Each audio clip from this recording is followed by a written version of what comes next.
Alright, alright. Okay, next game. Game number 6 is going to be on Eye of the Storm. Who's it going to be? Who's left? DeWalt? DeWalt, maybe? I don't know who iFU is going to send, though. Is it going to be DeWalt versus iFU again? Ooh, it's going to be Cute versus iFU. Oh my god, iFU could totally win now. They could actually win. This is crazy. They could win. iFU's going to win. This is amazing. Alright, alright. Nah, I don't want to be 2BM to Cute. Cute's pretty good.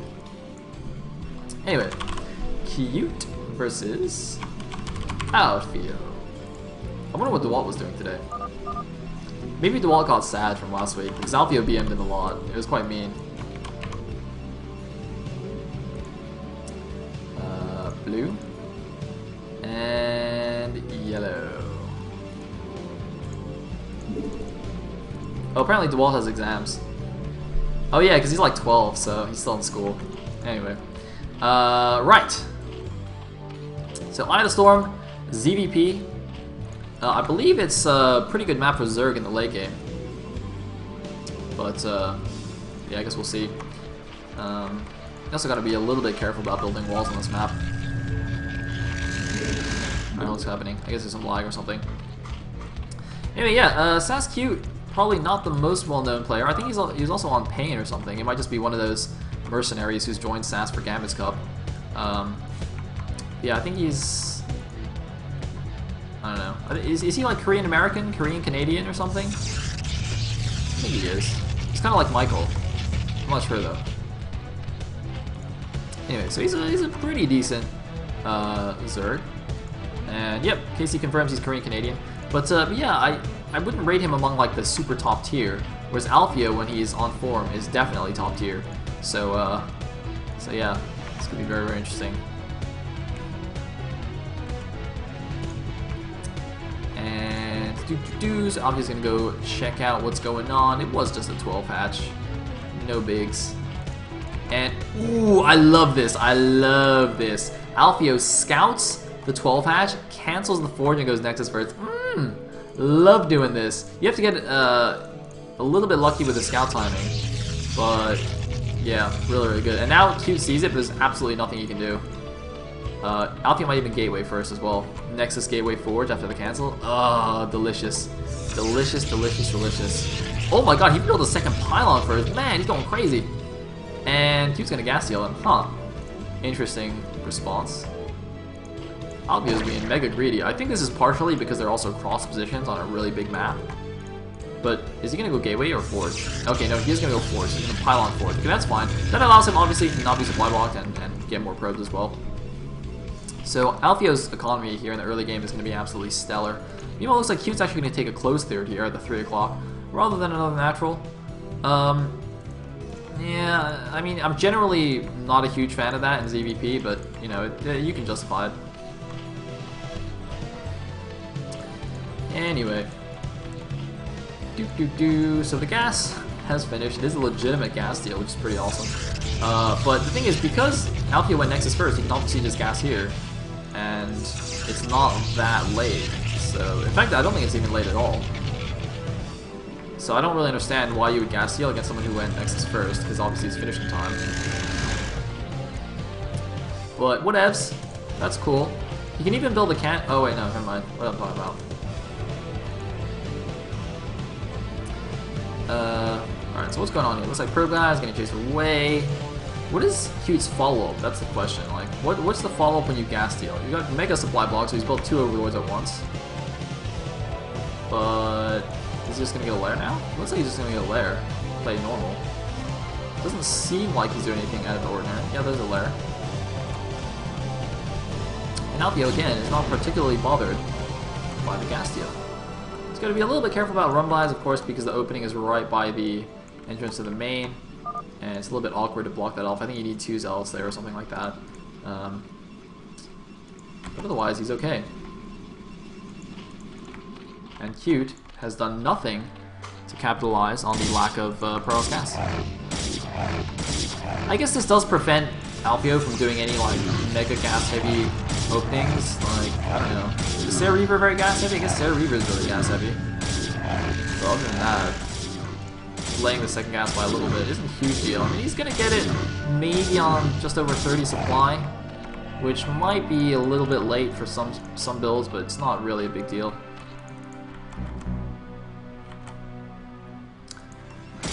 Anyway, Sayle's gonna take care of it. And we do see a Stargate anyway, handily out of vision range of that gas. Meanwhile, I'm actually not sure if this probe's seen the 3 o'clock base yet. I haven't been keeping tabs on it very well. Sorry about that.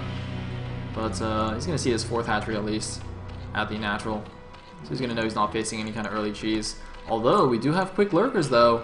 We do have quick lurkers coming out from Cute. Now he can go for the contain, or he can go for some slow drops because, you know, very easy to slow drop the main here, just a little wall here. Very similar to Tau Cross, in fact. I like this move, obviously, by Protoss to get this. Ooh, ooh. Yeah, I think we have vision here regardless.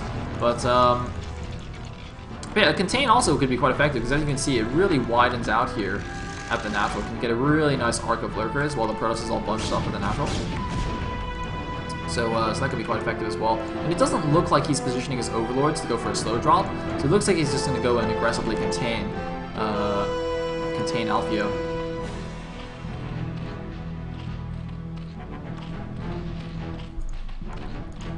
Anyway, we have Stargate Citadel, all good. Looks like first Corsair going to finish off that Overlord there. So 2 Overlords have been picked off already for iFU, which is quite nice. And the Corsair looks like, oh, he's going to go look for additional Overlords, though. He's not going directly to Zerg base. Actually, he might be looking for a 3rd as well, in case he didn't see the 3 o'clock. No, it looks like he's just looking for Overlords, which could be bad, because it means he's not going to see the quick lurkers for a little while longer here.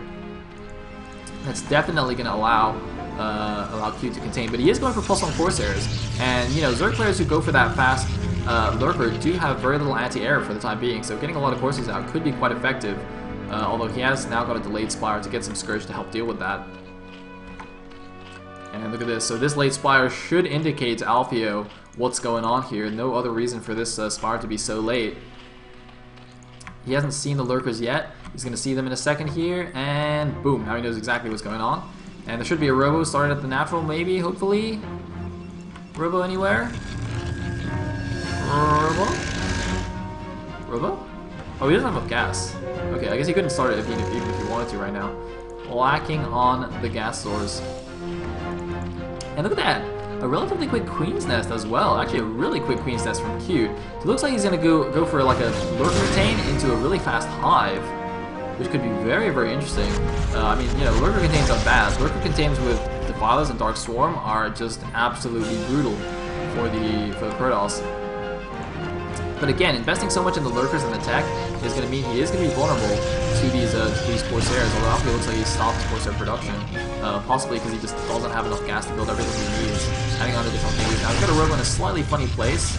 If he builds Reavers, they're going to get kind of stuck here, but it's not a huge deal at the moment.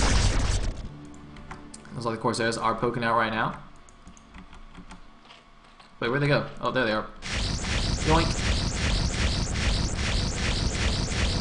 And boom.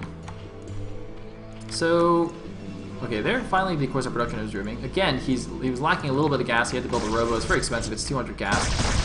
You know, he wanted to get the Goon range upgrade, I'm sure. I don't know where his core is now. Oh, he didn't get the range upgrade. That's a little bit interesting. Again, you can see just from his resource count, it's really lacking in the gas. You know, look at some Lings just going to poke around here, make sure there's no hidden bases going up anywhere. Pretty, relatively frequent response to getting a Lurk Contain is just to randomly do expansion. That Templar is going on an epic journey of self-discovery here. And by that I mean he got walled out of the base. Oh man, I wonder where he's going to go. He's going to chill here. Alright, nice. And Lurkers just did not notice him at all. Meanwhile, we now have a decent number of Corsairs, and he's going to take a hit anyway for no reason. He's got 6+1 Corsairs, really should not be taking Scourge hits, which is going to lead to Cute. Well, Cute already sporing up the 3rd, and looks like the natural as well. Perhaps going to get a 2nd Spore Colony there as well, since, again, he doesn't have very much anti-air. You know, Lurker is going to poke forward again. And otherwise, Cute's just going to poke around, make sure there's no hidden bases, and be completely content Let's keep going on the game plan. So it looks like he's got his hive now. Is he gonna get Defile Mounds? Yeah, so getting some cracklings, getting Defilers, and if this one lurker contain stays up when Defilers get here, that'd be pretty funny. I don't think iFU even realizes how few units there are here. Most of the lurkers are actually, for some reason, in the middle of the map. I don't know why Cute's left them out here instead of going for the hardcore contain. And, whoa, that's a lot of Scourge. Meanwhile, it looks like the building placement's causing some havoc on iFU's units. So he's got 9 gateways in total after losing that natural one. And look at how great this goon range is, though. It feels really late to me. That's curious. Although thankfully for him, Cute hasn't gone for a 4th base yet, because he hasn't gone for the hardcore contain. I'm really curious why he hasn't actually set up contain here. He actually just didn't bother at all. He just used the 2 lurkers to really scare the Protoss, but didn't really use the fast lurkers other than that. And iFU now with a really big supply lead, 158 against just 97 for Q, picking off all the Scourge there. A few Lings poking around, I don't know what they're doing. But here we go, a big army moving out, but remember, this is primarily Zealots against a Lurker-Ling force. So the composition for iFU is not that good, even though he's got a nice supply advantage. But where are the support units? The Lings need to come here and support the Lurkers right now. Pure Lurkers by themselves are good against Zealots, but they'll still get rolled over if they're not supported by Hydras and or Zerglings. And there's the 4th base finally going up on the top left lane. And here we go. Oh my god, iFU is running in through the Lurkers. That's actually not as bad as it might look. He wants to kind of get the maximum surface area on the Lurkers he can, but these Lings are now buffering. There's more Lurkers in the back. Nice storm on those Lings. He's got a few of the Zealots as well, though. And it looks like with the Adrenaline upgrade, those Lings really going to town on these Zealots. Oh my god, iFU also has no upgrade because he lost his 4th really early on. He's got 0-0, whereas the Cracklings are 1-1 already, so a nice upgrade advantage as well. But it looks like iFU is going to clean up this this small force here. Meanwhile, going to the 9 o'clock to try and get an expansion, but there is one Ling there blocking it. So going to have to stay hidden for a little while there. And here we go, he's moving into the natural, and Cute could be in some trouble here. There's the Dark Swarm, but he's got no Lurkers under it. iFU, though, also doesn't have very many units here, and those Cracklings, again, are going to be so efficient with their 1-1 against non-upgraded Protoss units. It's all going to be down to the Storms here to deal with them, but nice target fire on that High Templar. And it looks like, the Corsairs have actually mostly been killed here. It looks like they just suicided themselves on these Spore Colonies, but oh man, the Crackling going to town. There's another Dark Swarm. Really nice moves here by Cute. This is why he went for the Hive. He's really making good use of it. Meanwhile, this one Crackling has stopped that probe from getting that 3rd base. So iFU now, despite still having a really nice supply lead, just cannot deal with the sheer efficiency of Cracklings and Defilers. Just shows you how powerful this combination is when used well. The Lurkers, of course, not even the star here. They're just more of a supporting unit, in fact, to the Cracklings. And it looks like iFU finally clearing out that lane, gonna get his 3rd base, whereas Cute already has his 4th, though it's not up and running just yet. But Cute, obviously, having lost that Zergling, will know that that iFU has gone for that base. Meanwhile, it looks like 2-2 might just be about to be finished here. I know it looks like 2 Carapace, but +2 attack is still a little ways off. But seriously, 2 Carapace, 1 attack against an unupgraded Protoss. Wait, does he not have a Forge? Oh no, he rebuilt it in the back. Okay, thank God. But that's +1 upgrading right there, so he's way behind in the upgrades. He really needs a 2nd Forge, I think. He really needs it. You cannot afford to be behind in upgrades going into the mid to late game against Zerg, especially against someone who's going for mass Cracklings, because the upgrades are just so absolutely crucial against the mass crackling style. In the meantime, looks like Cute gearing up for an attack. He might run headlong into Protoss army. Both these players are barely out of vision range of each other, so even though we can see the armies are right next to each other, neither player actually knows that, which is quite funny. So they've actually just gone their separate ways. And Cute, meanwhile, expanding to another corner of the map. I like this expanding to both corners, of course, because Zerg has Nidus canals they can easily reinforce. Whereas, you know, the Protoss army can hit kind of one or the other, and it's a little bit difficult to split your army, and you just risk getting overwhelmed by Cracklings. Meanwhile, we do have drop being researched. Really like this as well. Pretty easy to drop the space again. Just a little narrow wall there. Meanwhile, some probes finally being transferred to the 3rd. A few Lings going to head to the 6 o'clock. Keep that denied. And it looks like a DT, though, is also going to try and deny this base. Are some units going to come over here? A couple of Overlords are coming over, but no units that I can see. This hatchery is getting taken down, but I think these Lings might be over here in time. It's going to be close, but I think they'll be okay, especially because that Corsair's not helping out. If the Corsair pushes the Overlords away, he might get it, but it doesn't look like he will. And actually, the Scourge now as well. So yes, DT is probably just going to hide at the bottom right for the time being. But now the main army of iFU is moving out. He is maxed against one element supply. Oh my god, iFU has a gigantic supply lead. That should not be that. That's gonna die to like 2 storms. Don't do that. Never, ever do that. against a Protoss player ever. But the problem is, look at iFU's composition. It's still very, very Zealot heavy against someone who's going Lurker Link, but there's no Dark Swarm this time. And Cute, he's getting busted at the front. Oh my god, he's not enough for units. He needs to run back to the Nidus now. He's running back to the Nidus. The Nidus, if he gets focused down, will be in trouble. But no, there come the Lurkers. They're coming back here, but oh, there's a big storm because they're all bumped up from the Nidus. They're running every which way, but iFU, despite having a Zealot heavy composition, is breaking through, and Cute is in a lot of trouble. He's got no units behind. He's got no defilers behind. Oh my god, Cute is in gigantic trouble right now. He's bringing Zerglings from the rear, but he's got 100 supply deficit. iFU looks like he's about to win it for iFU here. They are about to take down the undefeated team.